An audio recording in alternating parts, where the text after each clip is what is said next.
C'est un forum international. Il a regroupé 13 pays d'Afrique et d'Europe, tous venus débattre des questions relatives au bon fonctionnement des secrétariats généraux du gouvernement. Ce premier forum a été un espace de réflexion et d'échange de vues afin d'apporter une nouvelle dynamique dans la gestion des secrétariats généraux du gouvernement à travers la gestion des archives, la réglementation et la logistique.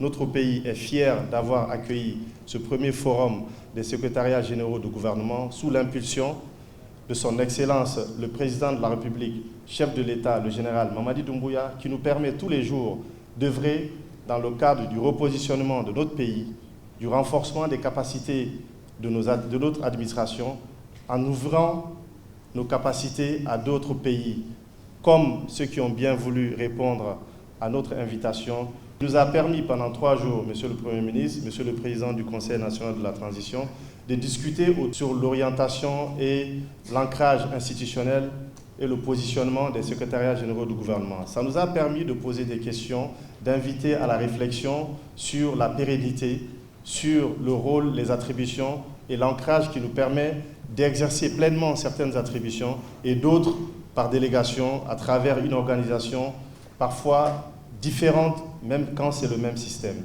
Il faut renforcer les mécanismes de gouvernance et assurer une continuité de l'action de l'État en vue de favoriser une nouvelle technique de travail basée sur l'efficacité des pouvoirs, garantissant ainsi la stabilité et le développement durable. Prenons la résolution de confier la présidence du réseau des SGG pour 2 ans à la Guinée, la première vice-présidence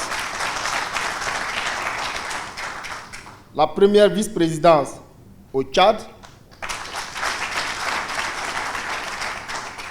et la deuxième vice-présidence au Royaume du Maroc.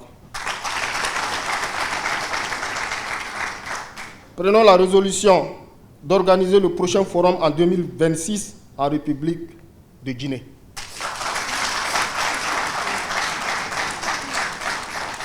Notre paradis.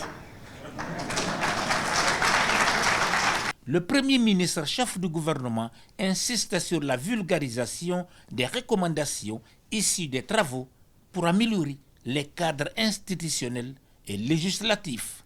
La meilleure façon d'aider, d'accompagner, c'est de faire en sorte que les nations, que les gouvernements, que nos administrations apprennent mutuellement des expériences des uns ou des autres pour une meilleure performance de l'action gouvernementale.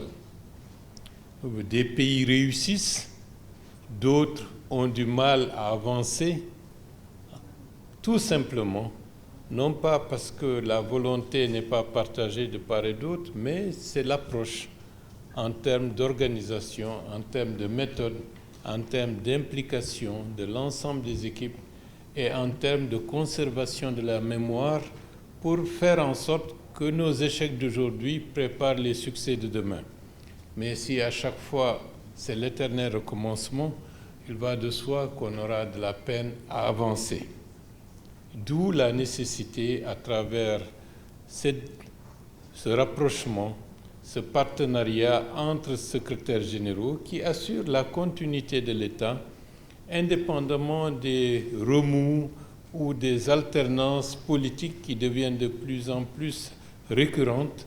Il y a des pôles de stabilité qui doivent rester pour conserver la mémoire, pour conserver l'action et pour que les générations et les générations qui se succèdent ne perdent pas de vue que c'est une longue continuité parce que nous sommes tous un maillon d'une longue chaîne qui ne devrait pas s'arrêter. C'est un espace de référence dynamique pour les réformes administratives qui s'inscrit dans la logique de la qualité des services publics.